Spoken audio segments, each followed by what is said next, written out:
The microphone sounds good. Good evening. We good? We're not expecting. She texted, Councilor DiMederos texted me she would not be making it tonight. It's me. Okay. Yes. Good. Yes, you are correct. Nancy is in the know. Good evening, everybody. It is, well, why don't we start the Pledge of Allegiance? I pledge allegiance to the flag of the United States of America, to the republic for which it stands, one nation, under God, indivisible, with liberty and justice for all.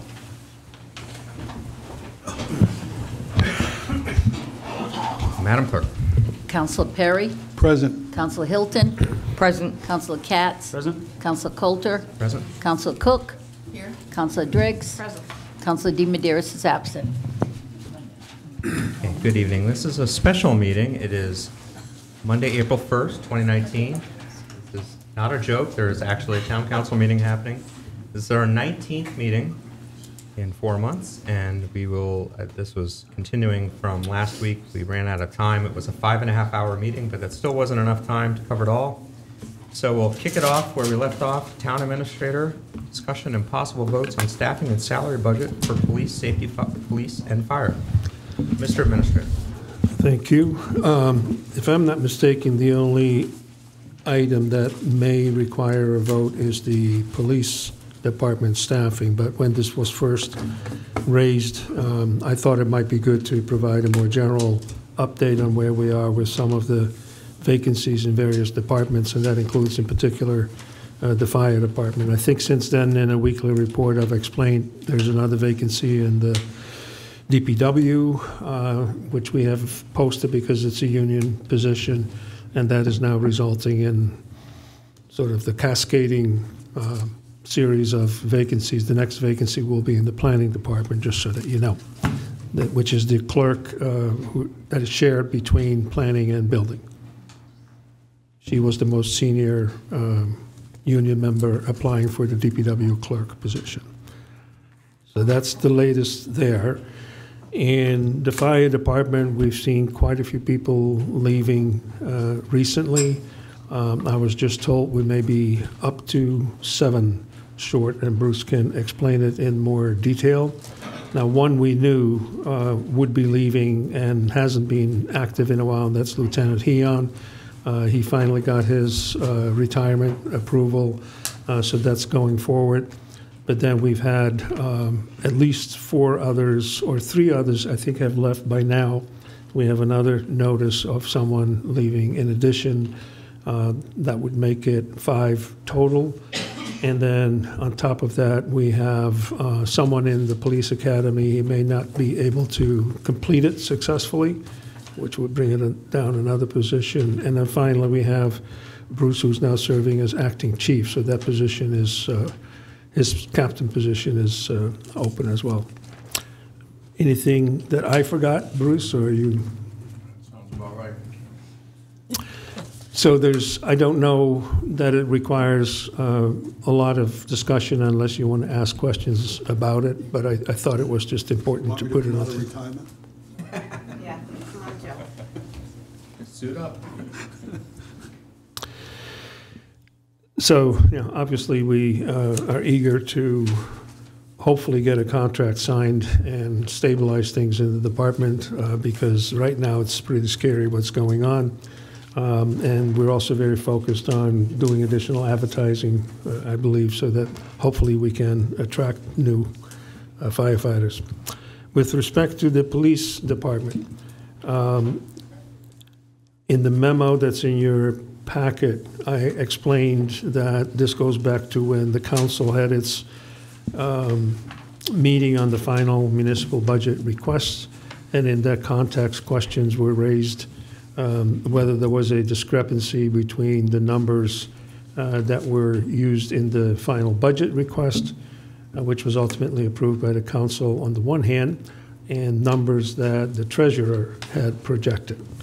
And so I reviewed the situation, compared the numbers, broke my brains on what could have happened. I think I figured it out, but the net result and the most important result is, I think, that we need to address the question of, or needed at that time, of whether we should have 4 or 3 lieutenants. And in my opinion, the contract answers that question. It should be 4 lieutenants. The question then is, if further down the ranks, there ought to be fewer positions or not. And I think that's ultimately an issue for the council to consider. I became aware only by doing this particular research that not too long before I came on board, there was a huge controversy involving the police department and a number of 5, I believe, or 6 being sent to the police academy without the council at the time being aware of that or having approved that. I wasn't aware of that. I did do some research into the council minutes and found that ultimately the council approved keeping 5 of those folks. I think the 6th one left on his own or didn't make it. And then the question is whether when the council approved that, which was, I believe, informed by the fact that the overtime numbers were coming down, cost was coming down. And so the council decided to keep those employees. What's not entirely clear, and I think there may be different opinions about it, is whether the council meant that to be a permanent position or only a one time, and then the number would come down again, for example, through attrition. I don't have the answer to that. There certainly is, the chief strongly prefers that we keep the number that we have. And I think that in the context of the contract negotiations, that was the expectation as well. But again, because I wasn't aware of the issue, because it was raised again, although not directly with me, that this may open up again that whole controversy from the past, I thought it ought to be on the agenda. So the short of it is that with respect to the lieutenant position, I believe we don't have a choice. Also, this was discussed at the budget committee meeting because they actually dealt with this part of the budget the last time they met and asked, whether there was some sort of resolution or more information. So I simply briefed them on what I just told you. And they did decide to include funding for the 4th lieutenant in their budget for the time being. Okay, floor is open. Questions, comments, including from the public?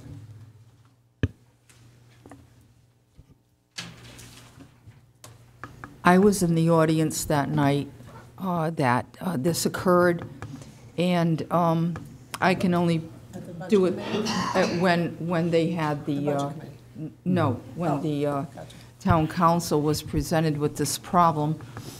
And frankly, I didn't understand how someone was sent to the academy without the approval of the town council. That was I don't get that. You can't spend any money without the town council's approval, so how that happened, I'm not sure. But being in the audience, it was a heck of a problem. You had the recruits in the back of the room looking at the town council, wondering if they're going to have a job or not. We already spent the money, and my take on it was that to solve the problem, this is just my take, was that it was a one-time thing. They didn't say it was going to continue. It was just to solve that problem and hire those recruits at the time. Once again, that was just my take on it, subjective to what was going on. I didn't know that it sort of continued. That's all I have to say about that. The situation at the time was we had put them in the academy. It was not brought before the council. It was done by the past administrator. We weren't aware of it till later on. We had trained them. We were afraid that some other town would grab them after we already spent the money to train them. That's why we did what we did at that time. But if I'm not mistaken, there's supposed to be 32 police officers? 32, including the Yes, chief. including the chief, there's supposed to be 32. And that's what we were looking to do, is keep it manned at 32 so the overtime wouldn't go out of sight. Joe, when you Which say I think is supposed what to we be- have been doing now. When you say supposed to be, Well, contracted for, 32. 26, not including the chief. That's the minimum So- staffing in the contract. So I remember it a little bit differently. And actually, this issue came in front of us 1, 2, 3, either 3 times or 4 times. The first time was when we found out that these guys were in the academy that we didn't know about. That was the first time. And then when they graduated, we had to make a decision. That was the night that they were all in the room. And at that point, the town had invested all this money in paying to get them trained. So, you know, we could have said no, and the other police departments would have picked them right up, and we'd have kind of lost this. And there was some instability in the police department at that point as to some potential retirees and a couple of people who were looking and everything else. And so we agreed not to keep them the first time indefinitely, but that we would keep them through their probationary period. And then, so we voted to keep them through the probationary period and see what happened and see if they all even made it through their probationary period. And then we would review it afterwards. At that point, and I'm trying to remember, but I think we might have, I can't remember if we were down 1 or we were down 2, but we were already starting to nip into a personnel thing. And frankly, they were making a big difference in the overtime. So we never made a permanent decision one way or the other on a number, but we felt that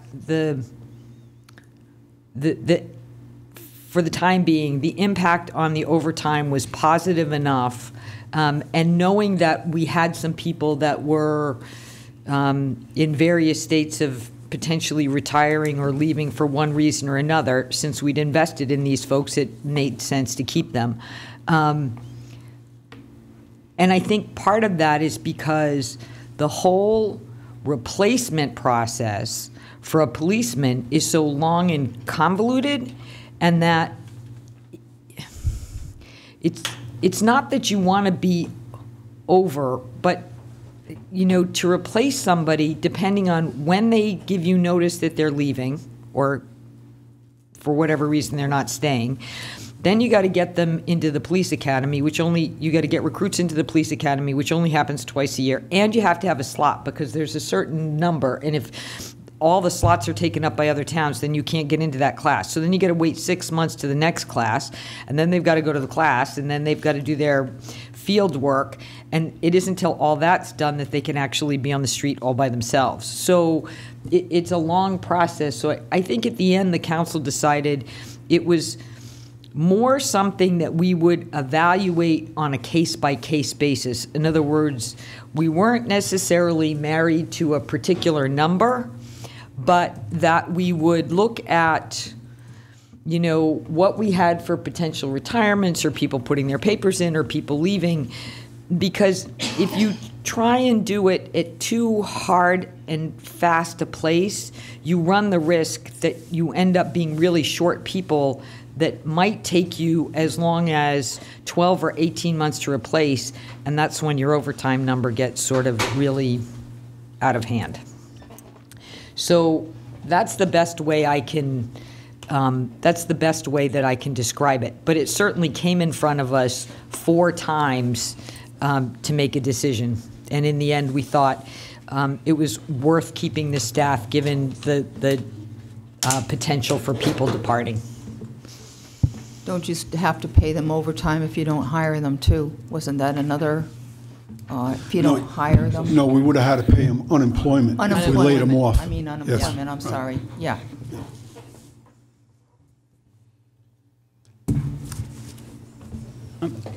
And if I'm not mistaken, do we currently not have some pending departures? We do, and that's one of the issues. So based on what I've heard so far, I have to ask about this evaluating on an ongoing basis or a case-by-case basis. And what that does for the department and the chief in particular in terms of planning or having some sort of predictability of what might happen, and whether in fact it's possible to arrive at an understanding of what currently the staffing number is supposed to be, and that if vacancies occur, it's understood that we will try to get new recruits. And we've got more flexibility in terms of being able to hire laterally, which sometimes is probably beneficial to us. But if that's not possible, then I think the only other way is to actually send people to the academy. So that means two questions. One is whether on each of such occasions, the council wants to evaluate whether it wants to fill a vacancy or not. I forget the second one now, but so it raises the question of whether it needs to come back to the council each and every time there is a vacancy, basically. And I would suggest that is not necessarily the case. I don't think that's what the charter says, but it can be an interpretation issue. And I would like clarity. I think it would be helpful for us to know, what the expectation is. I can certainly see that, I understand that if there's ever any idea of increasing the number further, that needs to come to the council. But certainly the way the decisions were made this time was based on a number of police officers that was approved, a number of people leaving and having to fill those vacancies. So there was no attempt to somehow increase the staffing and do an end run around the council. It sounds as though the police academy is a difficult, but only admitting people twice a year, and then when they get out, they have to be on this probationary in order to be alone on the street. How often do you actually get lateral? Not too often? Is it mostly through Not in the the police, it's more in the fire that we can try to do that. But. And if it's okay, it might be good for the chief to just explain where we currently are in terms of vacancies or departures that have happened recently or that he expects to happen within the near future. So, thank you, good evening. And I'll kind of just to back up a little bit, thank you, sir. By way of history, what happened back in what would be January of 2017, that was the police department hired 6 recruits to attend the Municipal Police Academy. That was an exponential, a pretty much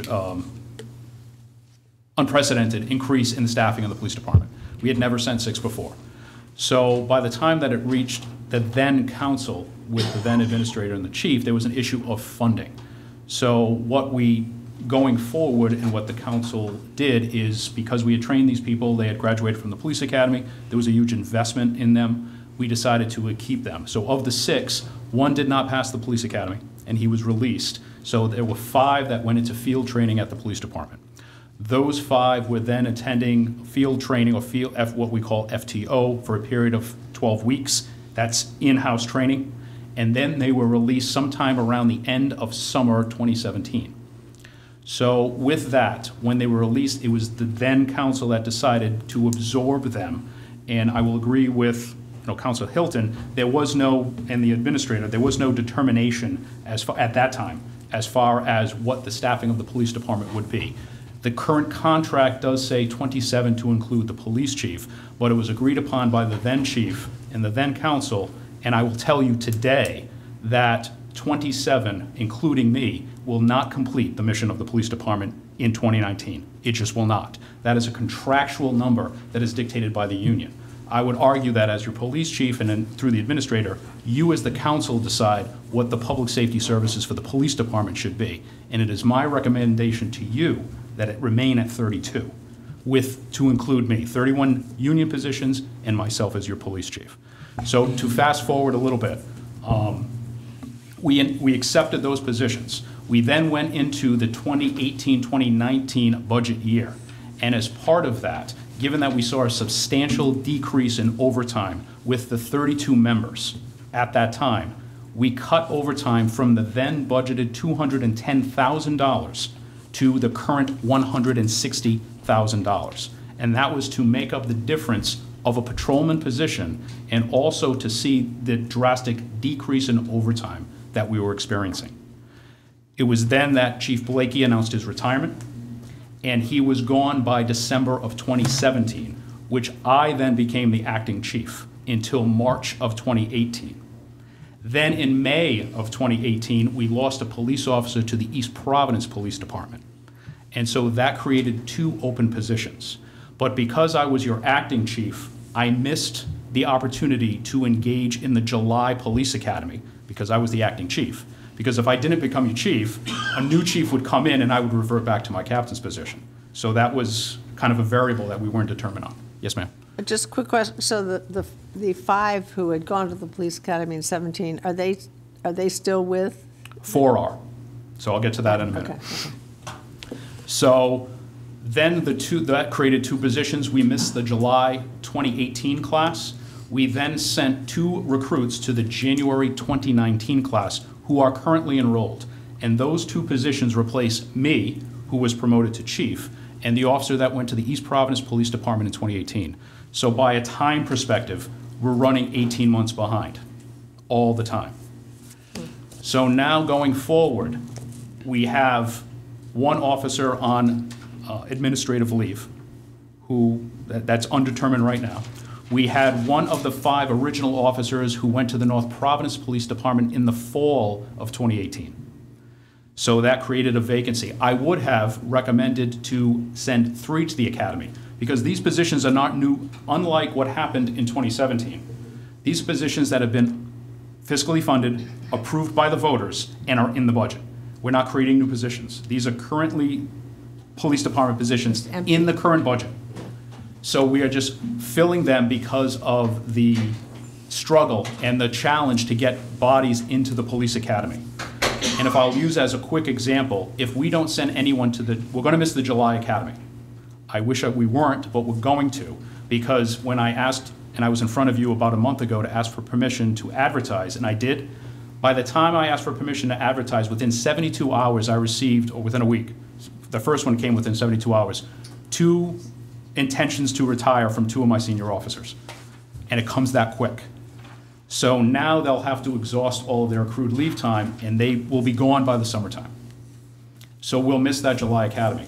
So if we miss the January 2020 class, theoretically, well, factually, we will be sending police officers that will attend the police academy for, it's 20 weeks, come back and do 12 weeks of field training in-house, and they'll be on the road and usable to the town and count towards minimum staffing in March of 2021.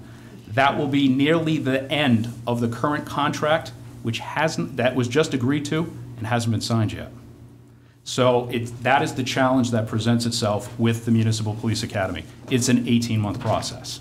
So we're just trying to stay on top of this constantly. In the 30 years that I've been with the town of Tiverton, served the police department, I used to tell this to Chief Blakey, I have never seen the police department fully fiscally staffed for more than a year because we're always losing people.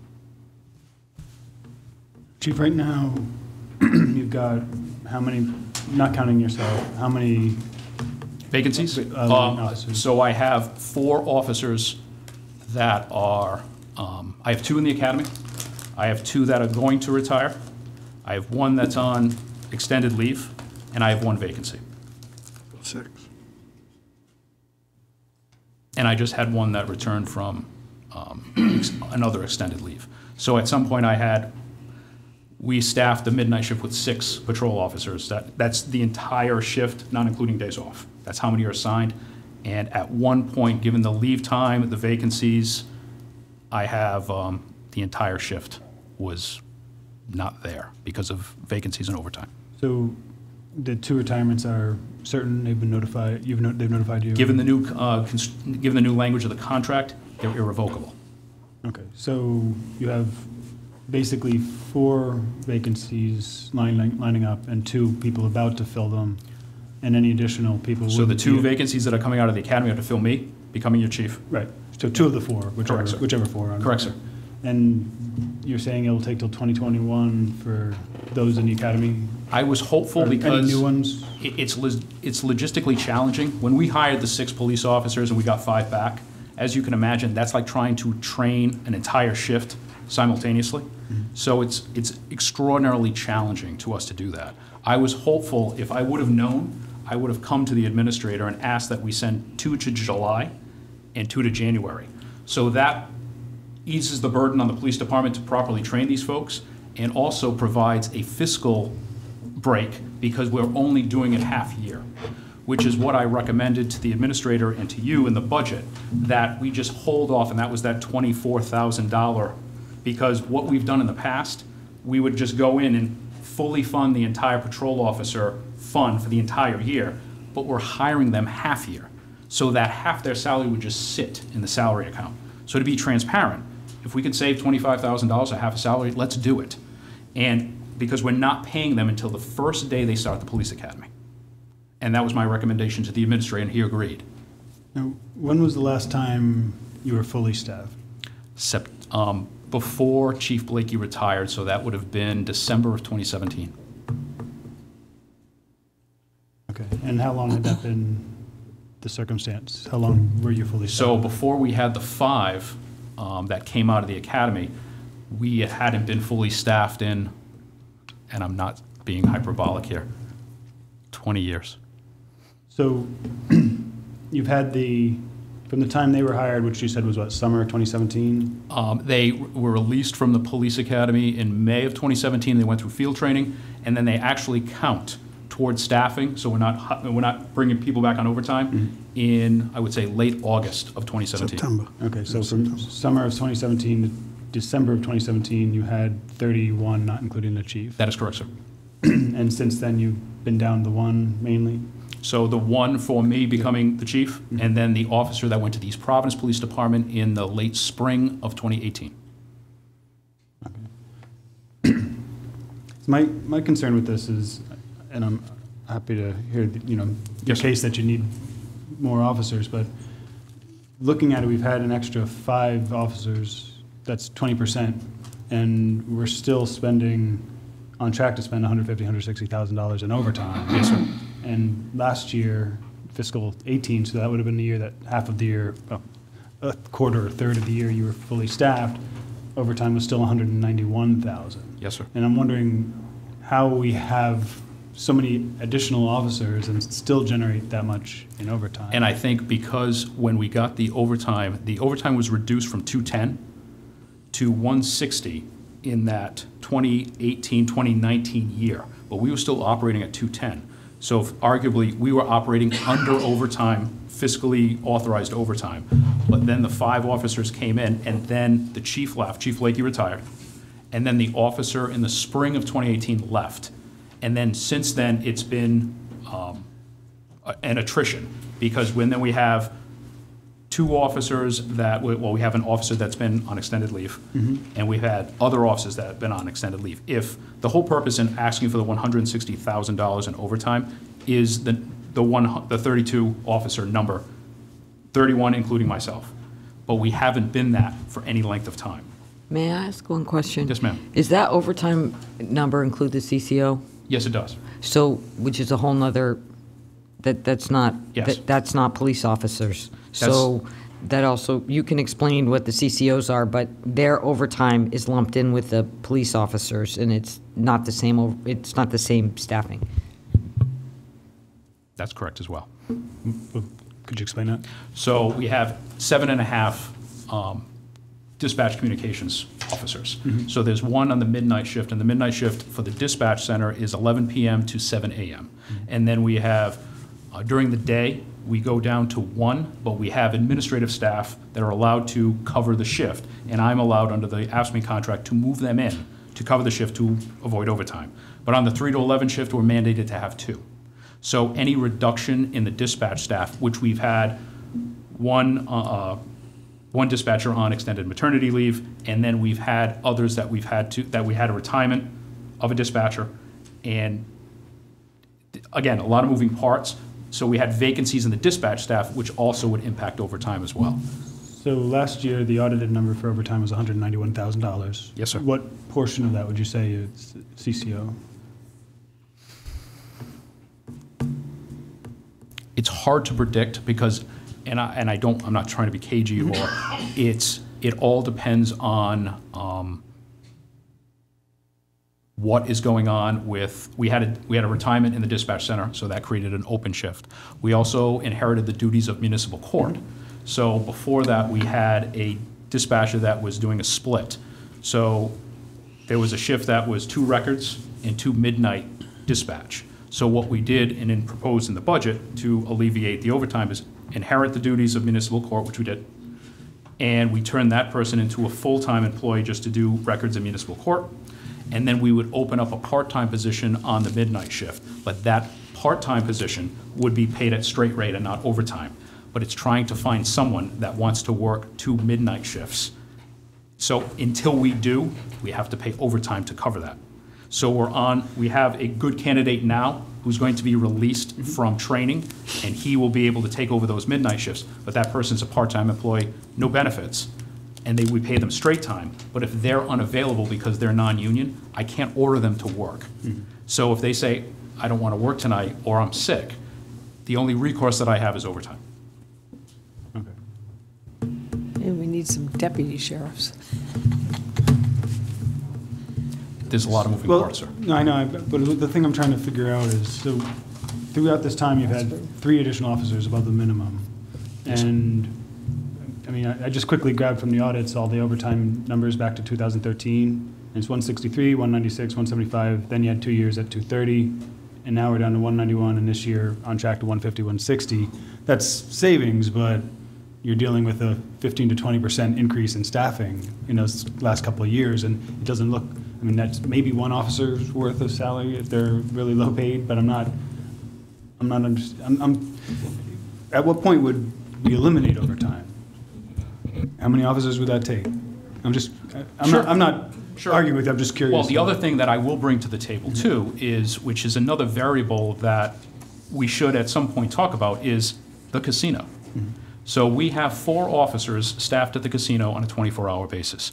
1 officer from 8 to 4, a 2nd officer from 4 to midnight, and 2 officers from midnight to 8. So I am running essentially a mini police department at the casino. Granted, they are paying the full freight, but those are 4 less officers that I cannot use because we have a 16-hour limit as to how much they can work. And I know that the trust is also looking at public safety hours. And this is something that I know I brought up before, and I know it's involving all public safety. They're doing a study, looking at how many officers and firefighters can work and how safely they can work, and where does the liability start. And that would include not only town-related work, patrol work, but details as well.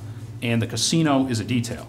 So when I have officers, and the reserves, which we hired, are helping, but we, unlike the fire department, don't order back. So it's completely and totally volitional and voluntary for the police officers. But they're still taking the detail, and that means there are 4 less officers that I could use, because if they work their normal patrol shift for the town and then take an 8-hour casino detail, I must give them 8 hours off. So if there is no one else available, I have to order back for overtime.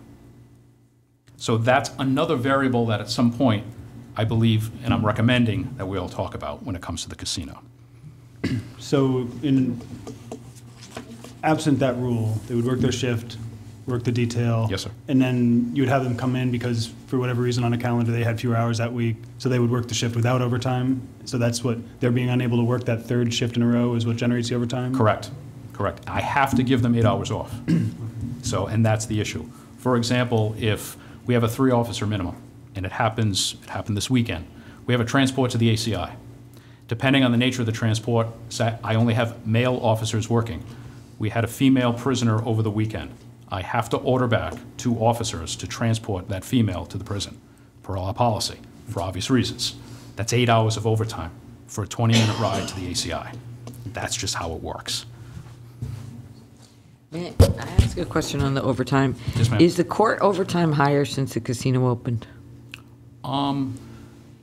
No, I mean, we haven't seen any substantial increase in court time. And I know for the most part, I can tell you and I can get you hard facts, but just kind of off shooting from the hip, we've seen a 20% increase in calls and arrests coming out of the casino. Yeah, you can see that. 20%. Oh, yeah. That strikes me as high. And I'll let the fire chief speak to his rescue calls, but I can speak from the police department and us being there, it's 20%. How long are we obligated to provide I know the casino pays for it, but how long are we obligated to provide the detail as opposed to having them hire their own private? They do have private security there, but I know it's part of the host agreement. I know. Do you with know the casino. How long does that last for? Do you know? Where we have I to? would imagine as long as the casino is in operation and as long as, you know. It's crazy. There's definitely a need for us there. So when do the two people in the academy right now, May, just put Memorial Day weekend, that Friday, they graduate. this week, and then they'll be part of the force officially? Then they'll field train for 3 months. I hope to get them on the road as soon as possible. So I would be looking at mid to late summer, but just in time for the two officers that intend to retire to leave. Right, so you're down to, they'll come on to retire, you'll be down 2 from the 31. Right. And then it'll take till 2021 to get any more? My plan is to send people to the January class. So in other words, we have a little bit of time to decide whether we want to go down a bit, right? At We least do, until- but we're on thin ice, and I'll be honest, because it's a commitment that we have to give. The academy's on a timeline. If I thought I could get people into the academy now, I would absolutely do it, and I'm still not 100% sold that I don't want to. That's something that I'll, obviously let you and the administrator know. It's just what we have to do to prepare recruits for the police academy is I have to assign personnel to conduct agility tests, written tests, and also do background check investigations. I mean, it's exhaustive. I would have had 3 people in the academy now. The third person that was slated to go to replace the officer that went to the North Providence Police Department backed out at the last minute. And the fourth candidate, I didn't feel was a good fit for the town or the police department, so I passed on him. So, because of that, but there would have been 3 in now. But because the alternate candidate, I would rather waited, which is what I did, to find a more viable candidate.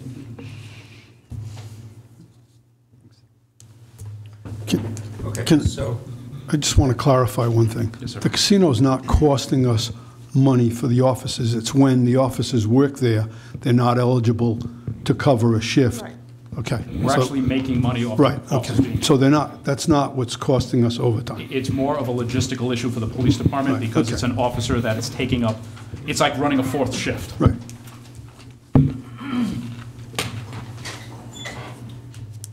So, looking for a vote on? I don't think you need a vote. Okay. I may be wrong.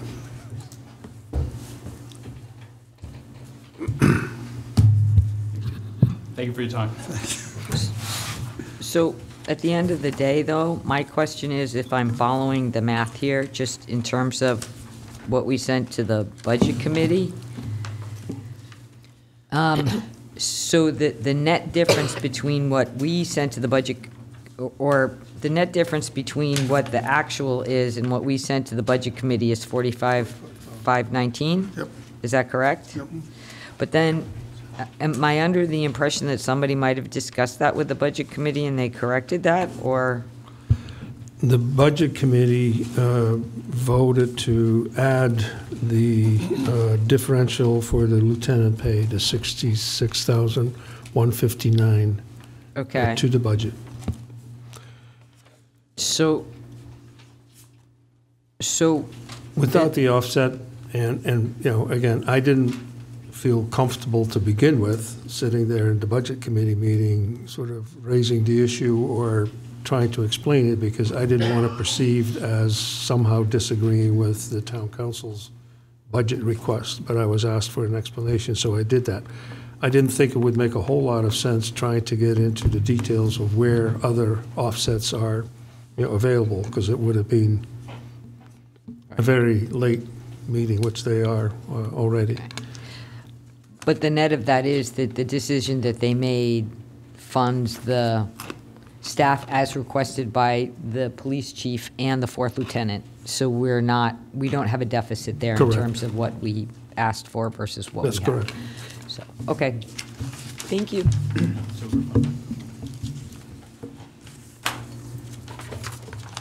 So what I think I'm hearing after 45 minutes of discussion is we're all good. I think maybe the chief made a good recommendation that at some point we have a larger discussion about, staffing at the police department and how we deal with the various aspects of that. Is there any objection to moving on the agenda? No. Go for it. Okay. Quick. Okay. All right, so item number 2, back to the town administrator, is approval of additional consulting services and expenses related to the landfill closure. There are 3 components to this. One is the relatively simple one, which is that, once again, we need to extend the contract with Power Engineering for the landfill closure consulting services. It has been providing, if only so that we can have them continue to do the environmental monitoring that has been required prior to the closure. It will be required during, and it will be required after. This has been budgeted for, so it does not in and of itself create a new cost in the current fiscal year. But we do need to execute that extension. The second one, unless you want to take them one at a time, but maybe you want the other ones. I was actually just going to move to approve and authorize the extended contract with Power Engineering for landfill closure consulting services, including ongoing environmental monitoring. Could I ask for one addition to that, that you also authorize either the town council president or myself to sign? Oh, yes, that as well. You can sign. Thank you. We have a motion. Is there a second? Thank you. We have a second. May I ask one question? So is this the second extension on the PAR contract? Yes, it is. So are we ultimately going out to RFP on this? Yes, and unfortunately, I have to, this is the second time I think I've said this, that the plan is still to have Power Engineering take us through permitting and through the approval of the closure plan and prepare the construction documents or the RFP for the actual construction of the closure. And at that time, based on that RFP, we go out for a new contract, and I'm sure they will apply for it, but others will be bidding as well. Okay. And the amount that is in this contract, I know it was budgeted this year, but I don't have the budget in front of me. There's the amount that this is, there's that remaining funds in the budget for this? It's my understanding that there's still money in there for the monitoring. Okay. If I may, Rick Rogers, DPW, there might be, a $500 or something like that shortfall, maybe, But it's not because of RIDEM's anticipated extra requirements. Thanks, Rick. We have a live motion on the floor. Any questions, comments? Somebody from the public wish to be heard? I just want to if you don't mind, I just want to make sure, we are on A? Right. With the, okay, the groundwater monitoring contract extension, am I doing it right? Okay. It's just 2A on the agenda. Agreed? Okay. Any objection to proceeding to vote? Hearing none. All those in favor? Any opposed? 6-0. Thank you. B. The second component is the first of 2 addenda. This one is to do the new stormwater permitting that DEM required. It told us that last year. We pushed back on whether that was really necessary. It has determined that it is necessary, and it also gave us very little time to do it. So the permit actually has been submitted, and with it, work had to be done to do drainage mapping, The sampling of outfalls, I believe, has started or is going to start soon. So this is in process. This is necessary for us to get the closure plan approved. It's also necessary, I think, as part of the operating license. So it affects both. And unfortunately, we don't have a lot of discretion in the matter. I guess it's a question for the solicitor. Does this fall into this issue of asking for bids again, or is this something we can just approve? Or? No, I don't believe you need to rebid an addendum. I think the standard for what it's worth is that, you know, as long as your addendums don't outweigh the original contract itself, which can get you in trouble, but is, you know, modification within, you know, the general scope of the original contract. Well, I need to add something to this, forgive me. So the proposal is, and the request is that you approve the addendum, but also the payment of the cost associated with that, which is $33,400, and that would come out of the landfill closure fund. That can be a discussion in and of itself, because not everybody is fond of the idea to take more money out of that closure fund. The primary purpose of that fund is to pay for the construction phase of the landfill closure. However, it has been done in the past. I asked both the engineer and others about, you know, whether it actually makes sense to do this. We actually don't have an alternative at this point. It was discussed in the landfill/recycling committee meeting as well, and they agreed that this is probably the way to go. I'll move to approve the contract addendum for RIPDES stormwater permitting for landfill as required by RIDEM, including permit application, drainage mapping, and outfall sampling, with the payment of $33,400 to come out of the landfill closure fund, and with the allowance for the administrator to sign whatever documents need to be signed in the effectuation of this action. I'll second that.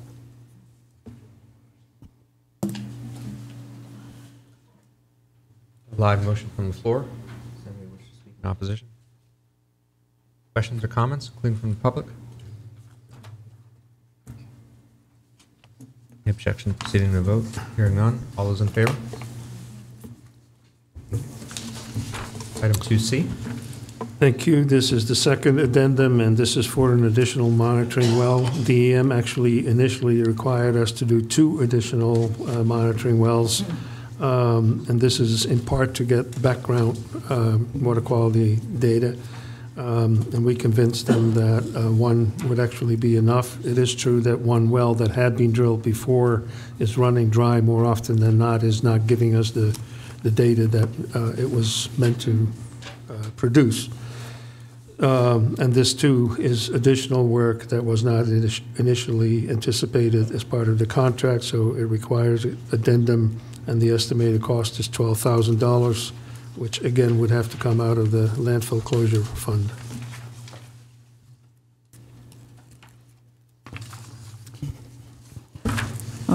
I'll make a motion to approval of the contract addendum for additional monitoring of wells as required by the Rhode Island DEM that's not budgeted, and payment of $12,000 out of the landfill closure fund, with the approval of the town administrator to sign the contract.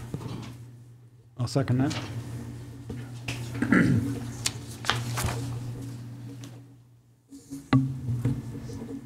Does DEM have a vault somewhere we can maybe break into and take back some of their costs? I always tried to find it, but I didn't. I thought you were inside connection.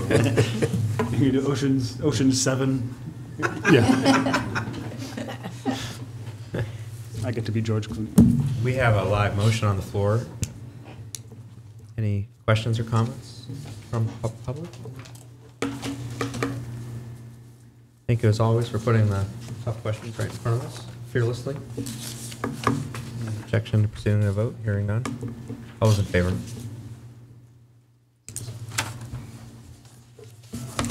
Thank you. Thank Very you well. also from DPW. Thanks, sir. This is item 3. This is a new item since the March meeting that we carried this over. This is the Councilor DiMadero's appointment of liaison for the AFSCME and Teamster negotiations. What's the pleasure? Should we wait until you want to proceed, or should we hold this over until Denise is present? Anyone have a feeling? Just for a little bit of background, so I prefer the phrase supporting counselor. To be clear, on all of our collective labor bargaining, the town administrator is the chief negotiator. That is, I think that's in the charter. Yep. We surround him with a support team that includes the administrator, labor council. There have in the past been some liaisons. I wouldn't think of them so much as liaisons from the council, but really supporting counselors from the council. We had Nancy Driggs was our supporting counselor for the police. And Justin and Donna have co-teamed on the fire.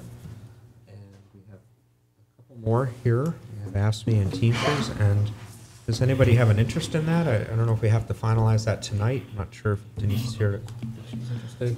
Donna and I suggested I think- we would do the Teamster. Can I make a comment on the Teamsters? I'm still learning this myself, but apparently the Teamsters negotiations have been done in the past without even the support of Labor Council. Hasn't been necessary. You never know whether it will become necessary. Is that a good thing or a bad thing? Well, I think it probably is a good thing. That's my impression, that there is a pretty productive and collaborative process there that has worked so far, so that it may not be necessary. I actually spoke about it with Labor Council, and he confirmed, and his impression is that it's not necessarily necessary. But it's obviously for the council to decide. I don't know what the practice has been with respect to a council member or two participating in the negotiations either. I think the very different situation with the AFSCME contract, where there clearly is a need for both, I believe. Mr. President, might I suggest, since this was actually Councilor DiMaderos' item, that we table it until she's available? And, you know, because in the past, prior to this council, with, you know, both the police and fire contracts, there were other members who were the liaisons, and so I think the fair thing to do, since it was her item, would be to table it until she's in attendance. Well, to the administrator, is there any action going on with these right now? Labor Council is talking to council for AFSCME, and they are going to, AFSCME wasn't available in the next couple of weeks, but they agreed they should be scheduling a meeting, so that should be coming up, I would think, in a month or so, the first meeting, approximately. And the Teamsters, I had an initial discussion with them just to put things on the table. We need to schedule the first meeting. There's the formal beginning has not yet been scheduled. And the contracts expire at the end of this fiscal year? Correct. With all due respect, we're, first of all, in the spirit of moving meetings along, but also a discussion of this isn't on the agenda. We're starting to tread away from what's posted on the agenda for us to discuss, which is the liaison, not the... Right. Well, all right. Not the And we are content. trying to move the meetings along by staying Yeah, on but- topic. But whether, It's relevant whether to and whether when to we appoint a need- liaison, it matters when we need to know by. Might I suggest that because they expressed an interest, we tentatively have Councilors Cook and Driggs on the Teamsters, and Councilor DiMaderos had expressed an interest in the AFSCME, so myself and Councilor DiMaderos tentatively, in case anything comes up in the next couple of weeks, that, unless somebody else wants in, but in case something comes up in the next couple of weeks, that the administrator would want to look to the people who are advising on that. That's what she said she wanted to be on. Yeah, Well, but I'm... but she's not here, so. I'm saying that this is an item that was put on by a counselor who's not here. We have a meeting next Monday. I personally think that the, you know, polite, civil thing to do is to table the discussion until the person who put it on the agenda actually is here. No, that's why I added the word tentatively, to be polite. Well, I even think, but I mean, you can do what you want. I just don't think that that's in the spirit let of me jump in. cooperation So here. this idea of a liaison is actually not something that just came on this agenda. It's something that we did for a very long time. I don't want to take all the credit for it, but I know that it's something we've talked about. We've had liaisons before. We have the Teamsters and the AFSCME on for this closed executive session. Do we still intend to have that executive session? Yes. We do. So the suggestion is this is tentative until Council DiManeros can come back, just in case something comes up. And I don't even, this phrase liaison, it's really a supporting counselor. We're here to support our town administrator in the role as chief negotiator. Well, So- I mean, to be honest, some of the people who are liaisons now identify themselves as the negotiating team. They don't, that's how they identify themselves, as the negotiating team. So whether that role has morphed beyond, a liaison who's supposed to be there for support into, I will say no more. I've made my point here, I think. Do I need a motion for mine, or is the tentative nature of it adequate? Okay, I'll move. Respectfully, I don't even understand the objection. I really All right, don't. well, she's already said she's had her say, so I will move. I'm sorry, could you repeat that? I didn't hear what you said. I said you had already said you had had your say, so there was no reason to continue the discussion on that. I would move to tentatively appoint Councilors Cook and Driggs to be the supporting counselors for the Teamsters negotiation, and Councilors Katz and DiMaderos as the AFSCME supporting counselors. Will we pick this back up next time Council DiManeros shows back up? Is that- Yeah. Okay. That So I'll sounds put this good. back on the agenda for, Next meeting. assuming April 8th. Okay, fair enough. All right, we have a motion. Is there a second? I'll second that. Any further discussion? It's just admin here, right? Just admin? Okay.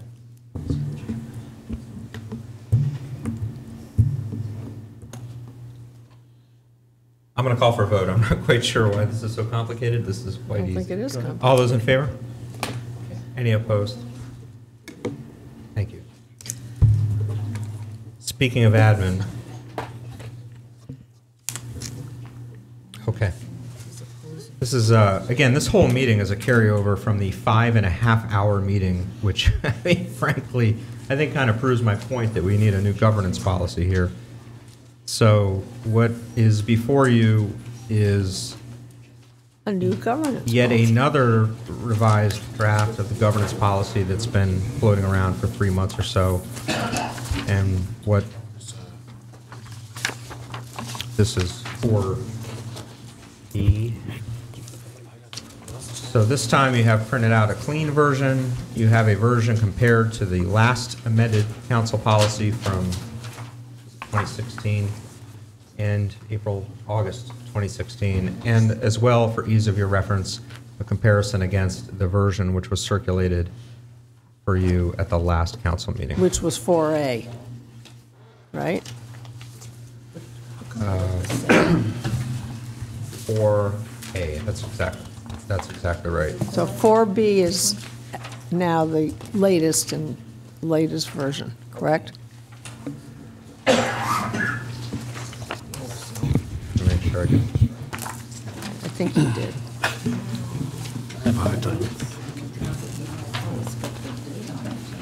Yeah, but the markings are different too.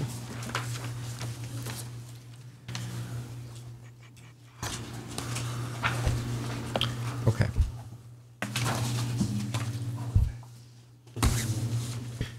So, since the last...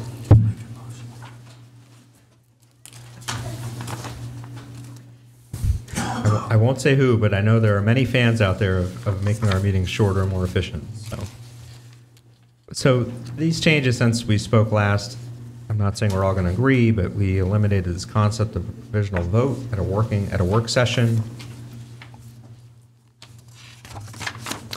We added some clarity on the open session forum, open forum sessions.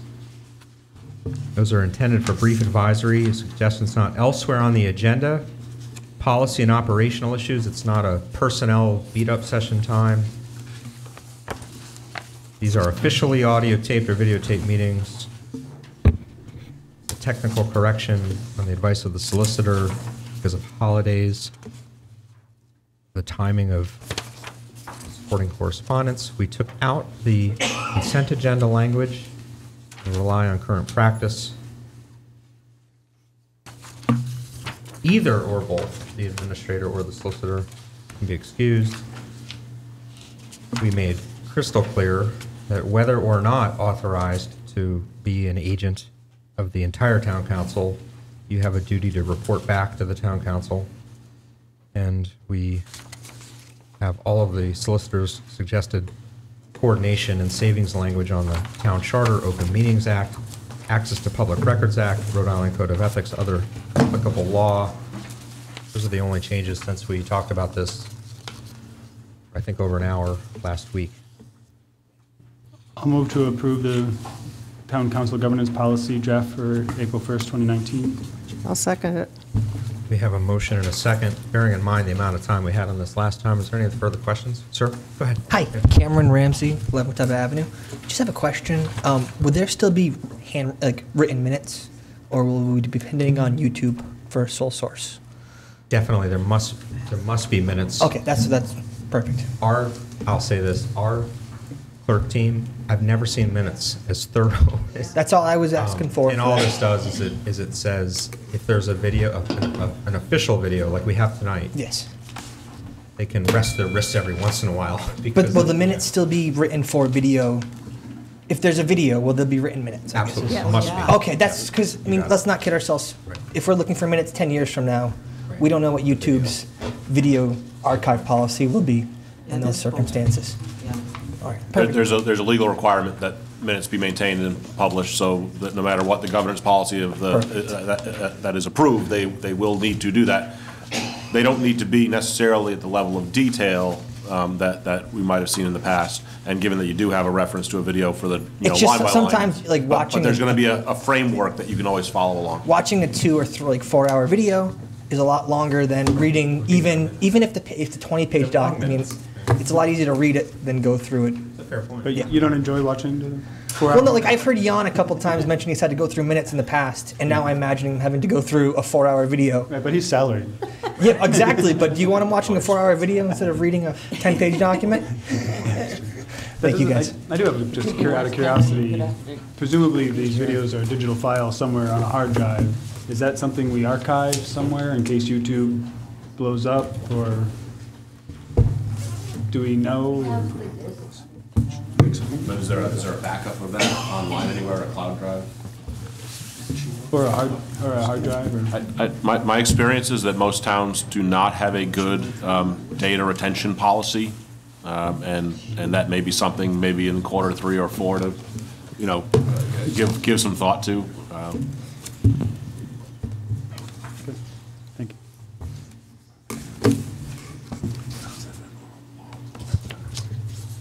Anybody else like to be heard on the town council governance policy? Now under debate for 3 months. Thanks, Stu. Okay, thank you. All those in favor? as No, proposed? I No? thought you were head counsel. I thought you were a public. I haven't. Go ahead. I would like to say that I'm opposed to this, and I'm specifically opposed to it regarding number E3. Open forum sessions will normally be scheduled at regular meetings only when no closed executive sessions are scheduled. There are probably about 3 meetings a year that we don't have executive session. We almost always have executive session, which essentially eliminates the open forum. And I am opposed to anything that limits the public's opportunity to come before us and identify an issue that may not rise to the level of an agenda item. So I would just like to be on record as saying that I think not only am I opposed to that, I think essentially it will, in most cases, eliminate the public forum from our meetings. Just for public awareness, I do want to note that we do accept correspondence that can appear on our consent agenda. We will be, even by this policy, we'll be encouraging discussion of items on the agenda, and people can still file to have an agenda item added if they wish to. Just for public information, those are all ways we can be reached. including all the usual stuff like email, phone, Facebook, and yard signs. I'm sorry. I didn't know that was on there about the executive session, so may I speak for a moment? Absolutely. Okay, so I had spoken from last... Tiverton? Yes, I'm Sally Black from 64 Broadview Drive. I just wanted to say that I had spoken last time about how important I thought the open forum was. And I know you had different concerns, but what happens on the school committee is if someone comes up with an issue, and then, of course, we can't discuss it, maybe we'll put it on the next agenda. So it's almost brought to light, and then we'll put it right on the next agenda so everybody can be aware and come and discuss it. Okay, thank you very much. And actually, I'd hope not to spend too long on this, but there's new language in here that I drafted in part to your comments last week, which made clear that the open forum sessions are really for brief advisories, suggestions on things not otherwise on the agenda, policy or operational concerns, which pretty much covers the entire waterfront of town business other than attacking citizens and other than, and I didn't read it, but there's a specific carve out here other than sitting elected officials. So, Oh, so you can attack us? Exactly. So if you want to come up to the microphone and attack us, you still can. But this concept of coming up to the microphone and attacking one of our town employees, or even worse, attacking a citizen or attacking an applicant, that's over. That's not going to happen in an open forum anymore. It'll still happen on an agenda item, perhaps. But that's all this does. And I will say this, that this is the normal schedule. So if, for example, there is agenda time for an open session, even if there is an executive session, there will still be an open forum. The problem that we have is that we have these open fora, we have consent agendas, and it's 8:30, 9 o'clock at night. Once we have an open forum, it could go on all night. And I don't think that's transparent for people like you that come out here on a Monday night while you're working or you're away from your families, and you're here for business that doesn't even begin till 9:30. So I take a lot of issue that there's some suggestion that we're somehow shutting down. In fact, based on what I've seen, what this council does is it allows the public to speak on any matters where we can actually engage back with you. So we'll give it a shot, and we'll see what happens, and we can change it. But I think the only proof I need to say is that the last meeting itself was 5.5 hour meetings on a Monday night. So if you came out here, you're sitting here till midnight before you can be heard. Well, I would just like to respond a little bit to say that it's now 8:15. We had no open public forum tonight, and we had no consent agenda, and it's 8:15, and you know, we're only through 4 items. So I think before we... Isn't that my point?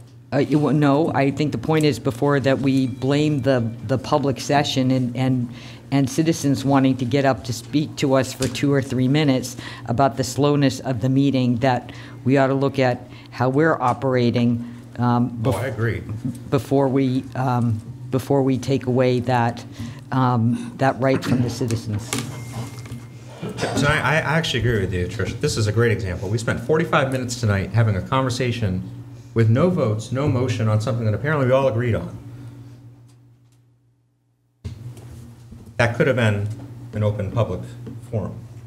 The whole reason we're even at this meeting tonight on April 1st is because we went 5.5 hours the other night. So the right time to do this is an open conversation on the agenda items. And as Councilor Couch said, you can write to us, you can request an agenda item. We'll still have open forum sessions on nights we don't have executive sessions. And maybe, and this is coming, by the way, and you can hold us to it, maybe we shouldn't have so much stuff out in the closed sessions all the time. Maybe not all this town business should be back in the town administrator's office. Maybe it should be out here. And then we'll have more open conversation about that. And that's more to come. And now's the right time to vote. Okay. All right, any further questions or comments? This doesn't look like a unanimous vote. All those in favor? Opposed? Abstain, because I haven't had a chance to read all of it. I'd Fair like to enough. And go if over you, it. want to suggest suggestions, this has been amended 3 or 4 times over the last. Well, I only got it yesterday, and there's 3 that I'm trying to compare, so I Okay. want to look it over. Fair enough. All right. Good stuff. I'm working on a 6-month report. I can't say I've started it yet. I intend to work on a 6-month report, and you're going to find that many of our votes, a majority of our votes are unanimous, so I don't want them all to be unanimous. All right.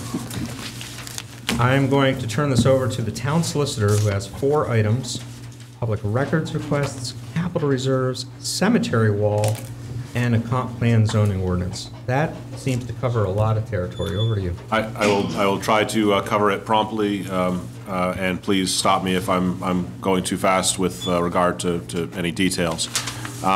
Number 1, the discussion of public records request. I just thought it was worth mentioning for the benefit of the councilors, because it's what I consider somewhat of a unique issue, although it turns out that the precedent case on this matter was actually a Tiverton Town Council, Gill v. Tiverton Town Council, that I've familiarized myself with. There was a public records request for items relative to a presentation that Councilor Katz gave at a prior meeting, and it was a very wide-ranging public records request, and we responded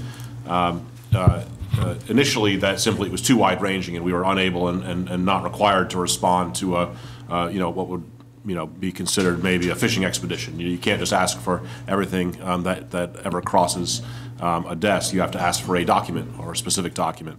But then the applicant fine-tuned his request a bit. In response to that, submitted a second request.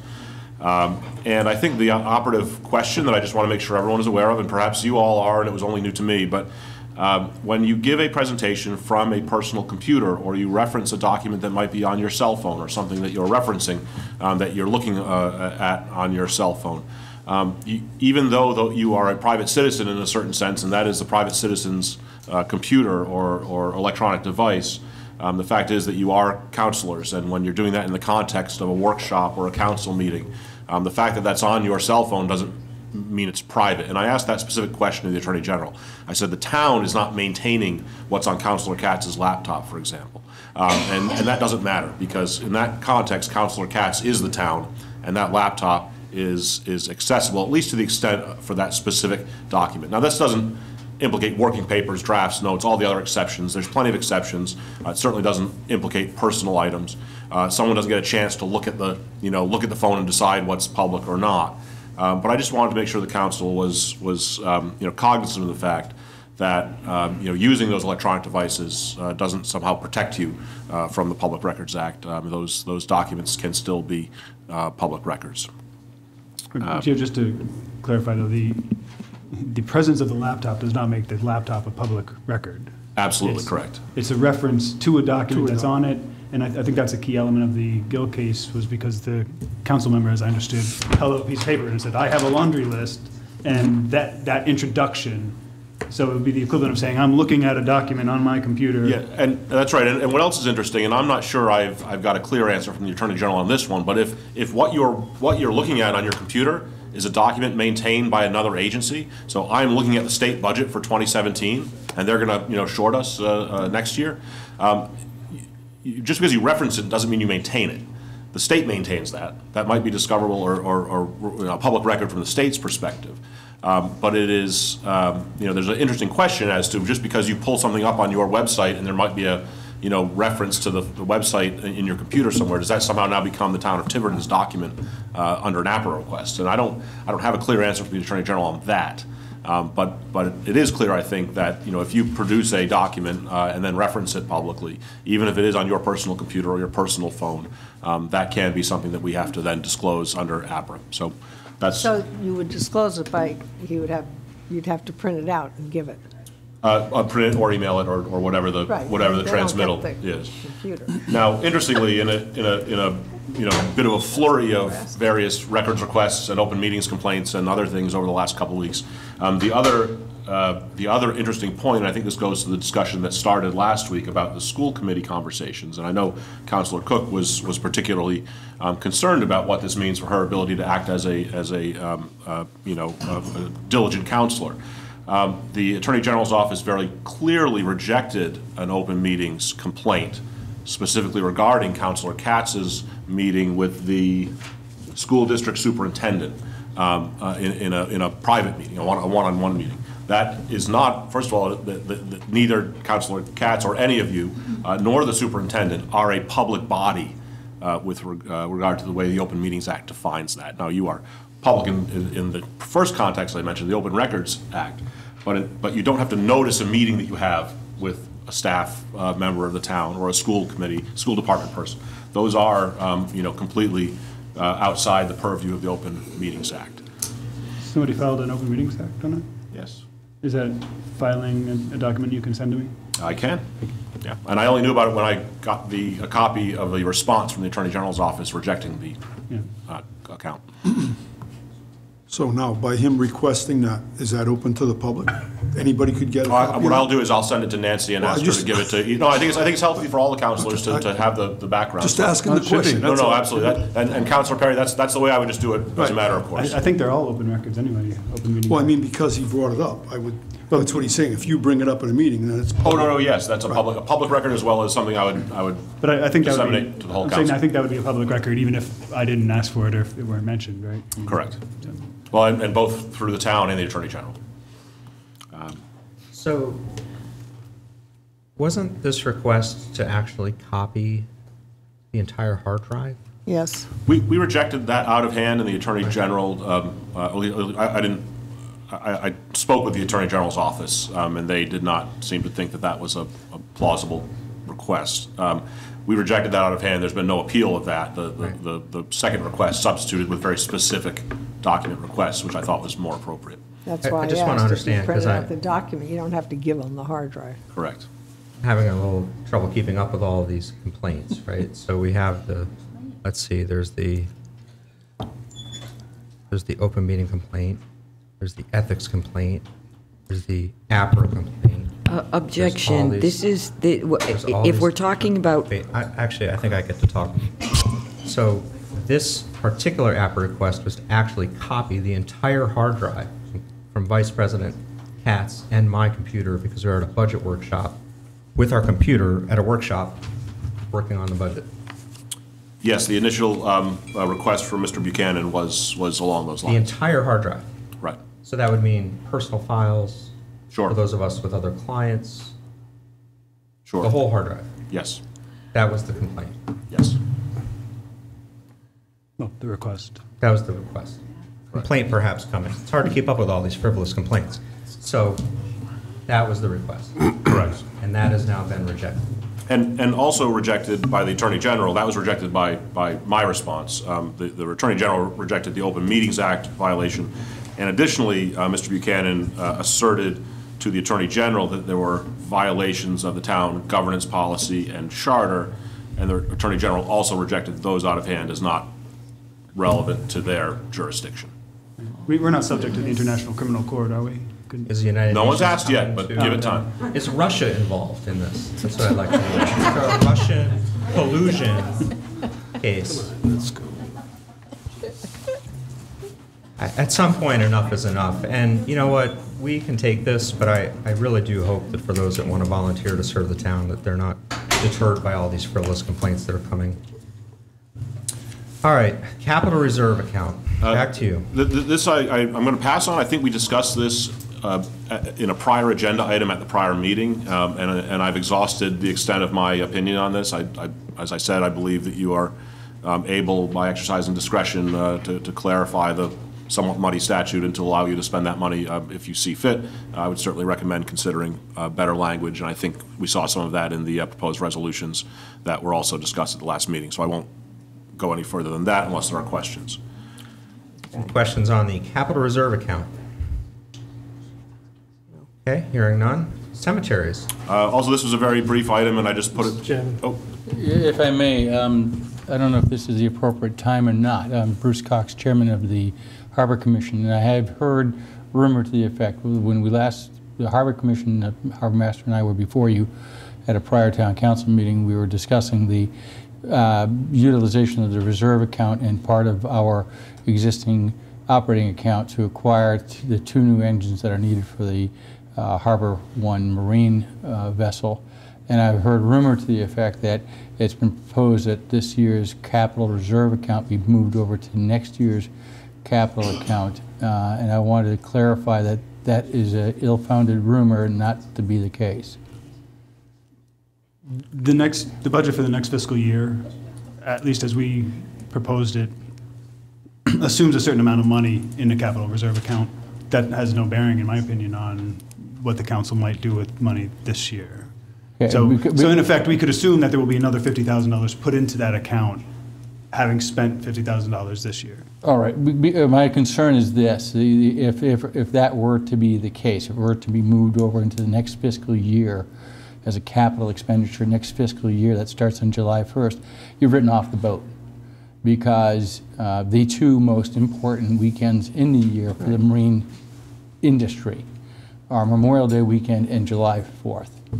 And so if you tell somebody you can't do something until after July 1st, you've written them off. You won't get a response from them until middle of July at the earliest. So, Nothing in the fiscal 20 budget that we proposed has any bearing on the purchase of these engines this fiscal year. I just wanted to make sure that that rumor was ill-founded. There was a discussion, Attorney Cox, at the first part of this meeting, the last meeting, as to how to address the timing of that type of notice, given that budgets are fluid and the estimates from a month ago may not hold on June 30th.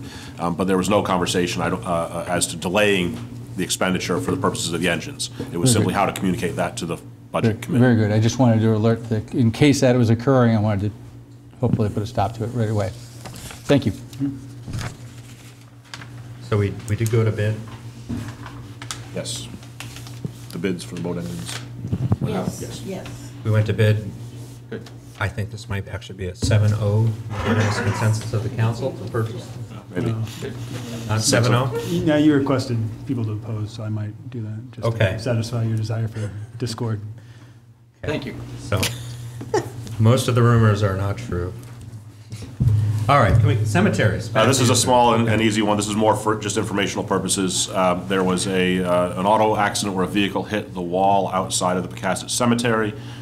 We were able to arrange a payment for the full amount of the estimated repair from the insurance company and received that payment just immediately prior to the last meeting, and just wanted to advise that the Hartford Insurance Company has paid $1,220, which is now in the town coffers for the repair work, which was also bid out and I believe is underway. So that was just a simple. Repair has already been made. Well, there you go. Yeah, that's good. Good-looking cemetery wall. Yeah, no. I can tell you that the insurance company was pleased that it seemed like a very modest estimate, and they paid very, very promptly. That's because we didn't need a rescue at the time. Yeah, that's right. The things that can't happen in a cemetery in Tiverton are, all right, you're on a roll. And then finally, I'll keep trying to move along. This is also informational at this point, although I think this may require a vote. Perhaps, I shouldn't say require. I don't believe it requires a vote, but you may decide you'd like to vote at a subsequent meeting. We've had a discussion since I came on in December, really, starting in January, with how to address the item in the legal services budget for this fiscal year relative to the rewrite of the town zoning ordinance in order to comply with the newly adopted comprehensive plan of the town. That is a state mandated requirement that you bring your zoning code into compliance, and in theory it's supposed to be done by the end of this calendar year. The zoning and planning boards have made independent efforts to try to get their hands around what that type of rewrite should look like. But for I'm sure a variety of reasons, there's been no effort within this fiscal year to start that process. In January, at least, I felt like I was a bit overwhelmed with the transition and didn't think it was reasonable to try to take on that additional work. But I think in the interest of trying to get something done so that come quarter 3 or quarter 4, when you're considering ordinance changes, generally this can also be on your agenda. We have to start this right now. So Jan and I have discussed it, and I think the path we are moving down is to put an RFP out. I believe Nancy has it roughly ready to go, to ask for supporting legal services, somebody who may be more specialized in this type of work. We certainly are familiar with it, but given the demands of this representation, I'm not sure I can get enough time in between now and the end of June to give you a quality work product. What we'd like to do is take a portion of that budgeted amount, hire sub-counsel through our existing contract, and then provide you with, and I would expect probably a public meeting would be in order between now and the end of the year as well, in order to make sure there's, to solicit additional input, but then get to the point of a start down that path, so that, you know, with some additional work in quarter 3, you can have a submission for you to consider and potentially vote upon, to amend your ordinance and bring it in line. That may be an aspirational timeline. It is a big bit of work. Sam, we're a tough client. I'm not saying that at all. I may be thinking it, but I'm not saying it. What I am saying is that this particular type of work, because there's so many moving parts, and because you have planning and zoning and town code and state comp plan and town comp plan and your own charter, there are a lot of moving parts, and this is the kind of thing that it's always good to have a couple different sets of eyes on. And this has to be done by the end of the year, you should have your ordinance December okay. Conformed, but you also have a small amount. You have $30,000 budgeted for this year within the legal services budget. I don't believe there's any alternate plan at this point in order to spend that, and that's why I think what I'm suggesting is we'd like to come back to you perhaps at the next meeting or the following meeting, depending on the timing of the RFP, and just give you a more concrete version of what I've just explained, and get going, so at least in the next 2 months we can deliver some sort of work product that has you on a path to comply. I'm sorry if I keep forgetting this, but do we no longer have the ability to do carry forwards? It's disappeared in the last few years?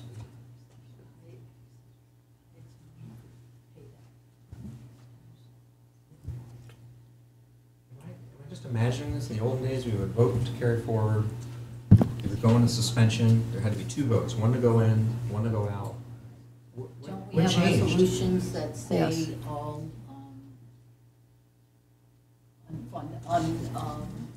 unencumbered funds have to go back into the general But fund? that was there time immemorial, right, in the FTM, at financial town meetings before. And these funds would certainly be potentially be encumbered. Yeah. Either way, but I think the issue is not so much the budgeting. I mean, that's not the reason I raised the issue. My issue is that if you don't start this now, there is no way you're going to meet the state requirement by the end of the year. This is such a complicated process.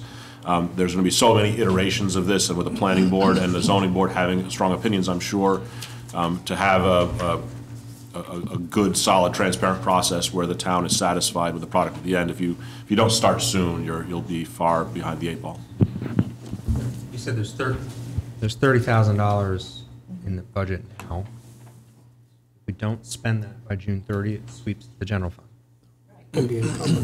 Am I really on my own on this? In the olden days, we would carry that You forward. must have an invoice dated before June 30th.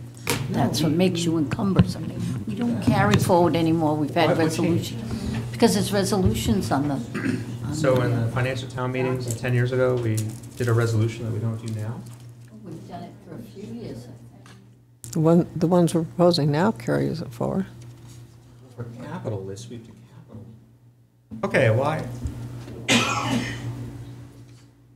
This was easy in the olden days. We would carry forward and say, here's what we're going to do. We're going to save that $30,000. We're going to take our time, do it right. And it was hard to do because it took 2 votes. It took a vote going into the new fiscal year, and it took another vote to take it out of that suspended account. So you had to clear the council twice. And I don't think that was very easy to do, so it had to be a compelling reason. Can we do it? No. Well, I don't know. What Can we do a changed? resolution? complaints about council carrying forward money and adding to the next year's budget, so. I say we can spend money under $500,000 on a vote, so that sounds like what you're describing. So if it got swept into general fund, you could still take it out. But no, it wasn't, that would be general fund money. This was money that was in the budget. Right, you know what? I need Sally to help me with this one. I'm not imagining this, right? It's a resolution And I'm all about the FTR and resolutions. I just, what changed? I'll send the resolutions to you. We can research that. So we're going to put a resolution on it to do that? Could I make a comment, please?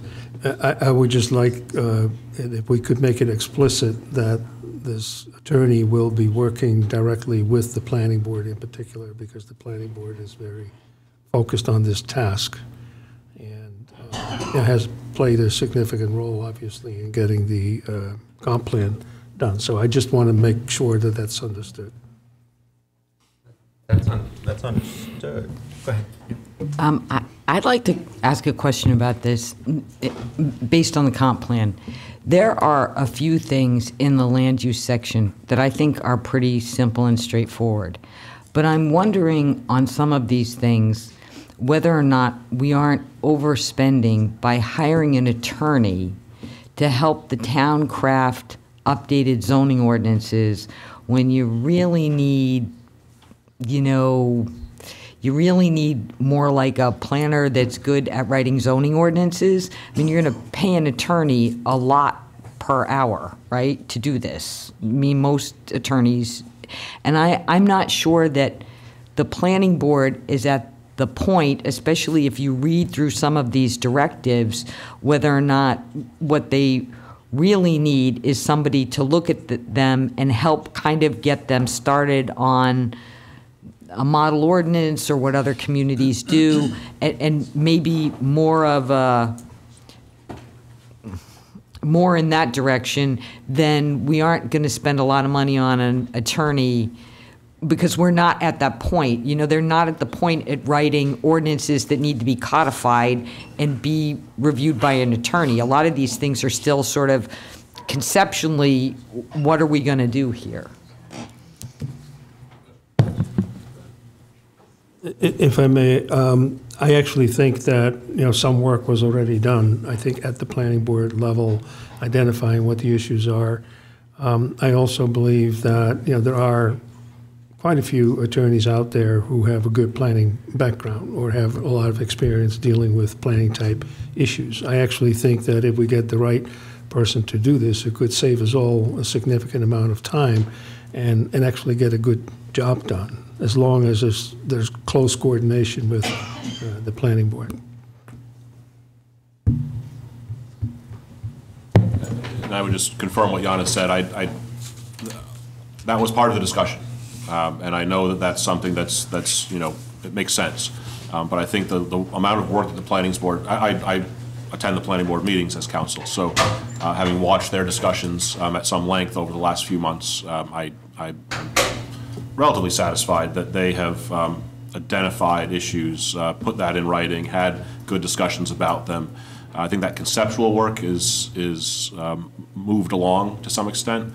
I think, as I mentioned, I think that there is probably the need to go back again and have another public forum, whether it's a component of a planning board meeting or otherwise. But I think we're at the point where it's time to start putting pen to paper and drafting, and then debate a draft so that we have something in front of us to actually consider.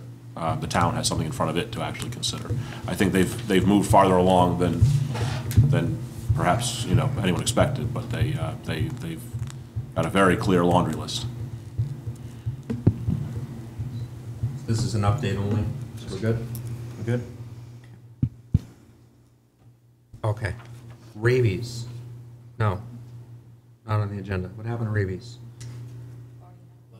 We're done with rabies. Okay. FTR. Rabies is all set. Madam Clerk. We cured rabies. That's a good thing. Yes. Okay. We already had that clinic. Okay. FTR. That's still on the agenda. Okay. So there is a schedule, and I believe the canvassing clerk put it on the website as well. of important dates, but essentially, right now, in the clerk's office, we're waiting on the Budget Committee is going to, by Thursday, the 4th, give us a docket and their resolutions. The council has already approved their resolutions. All those are going to go to the solicitor for review. By April 11th, either the school committee or the council, if they have optional budgets, will give them to the clerk. And the charter states no less than, so no later than April 13th, which happens to be a Saturday, we will not be open that Saturday, that the clerk has petitions ready for anyone of electors that may have a resolution or a alternate budget to prepare. By when? What date? I'm sorry. That's by the 13th, which happens to be a Saturday. They will not be open that Saturday. They will be open the following Saturday to take signatures in, but not that Saturday. So I just wanted to make people aware that those are the dates. I will be on vacation, as you know, I'm leaving on the 12th. The solicitor has advised me it's not going to matter that it's not the actual town clerk there. Any clerks in that office can well handle typing in those numbers. Whoever presents those petitions is to prove it themselves and to have the reasoning behind it. The solicitor will attend the Board of Canvass meeting that is going to certify all this. If he has an issue, he will inform the Board of Canvass. Now, if an alternate elected petition comes in, they have to get the 50 signatures. The date that they must turn them back to the clerk's office so that we can verify all the signatures is on a Saturday, April 20th. That day, we usually keep the office open till about 1 o'clock, just in case anybody could essentially come in, grab a petition, get 50 signatures. The deadline's noon. But the deadline will be noon, yes. However, those petitions are available, it says no later than the 13th, I mean at least by the 13th. But they're going to be available anytime after the Budget Committee has submitted everything, because you need those, you need the figures for the motor vehicle and for the revenue, the non-taxable revenue and stuff, and that all comes when the Budget Committee sends me their information. That I'll send immediately out to the printer to get printed, because that's the docket that we print, along with the council resolutions. So I just wanted you to make you aware of that. And I had just two other quick announcements that on there. But there was a Budget Committee scheduled for tomorrow evening here. That meeting has been canceled because this hall has been double booked that night. The Planning Board also has a meeting. They have rescheduled that meeting for Wednesday evening, and it will be held at the Senior Center, 7 o'clock, same time, Budget Committee, but it will be at the Senior Center. And I just wanted to make mention, it came to me when you mentioned the cemetery, that we had a very lovely woman, actually her and her sister, that she was chair of the Cemetery Commission for years, and she sold lots up there, met with the people up there, very compassionate. I had nothing but great comments from the public. And she did pass away, and she actually passed away about 3 or 4 weeks after her sister did. So, and they were and in the town hall constantly and stuff. They did a great job on that, and I just wanted to mention that. I did attend both funerals. That's all I have to say. I thought FTR update meant forget the rabies. Oh, jeez, Joe, that was good.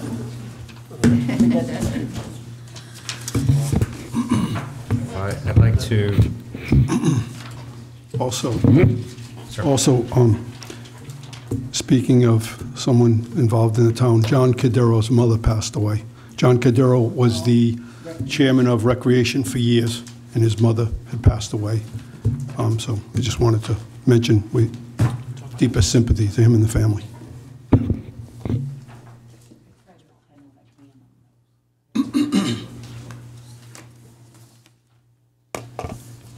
Just a brief comment, and I should probably say this more often, but I do want to make sure that, on behalf of the council, that our appreciation to the staff, the solicitor, the clerk's team, videographer, these special meetings, this extra time and attendance, department heads, we appreciate it.